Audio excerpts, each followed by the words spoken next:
Nakahiga po ako ganyan, matas ko yung inika po. Tapos, napagalan po yung kamay ko. Kasi ko po ano na ito. Sobrang sakit. Sobrang sakit po. Kung papansinin niyo po, hindi na po pantay ang balikan. Opo, hindi na po talaga.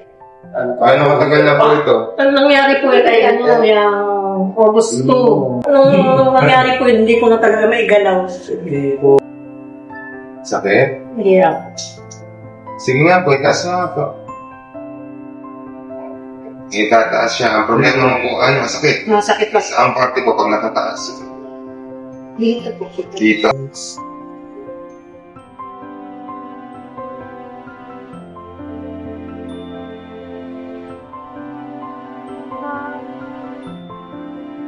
Relax mo lang po yung relax. Ambot mo lang.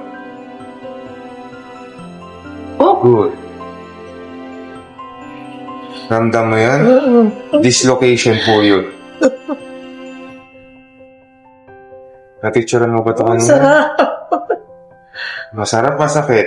Masakit-sakit pero parang pakiramdam ko yung tumalo na sa dati. Tumalon sa dati yung buto. Tignan niyo ang tsura ngayon. Yung lubog na lubog kanina. Ngayon same nito. Kaya lang sumakit. Masakit po talaga, ma'am. Thank you, Lord.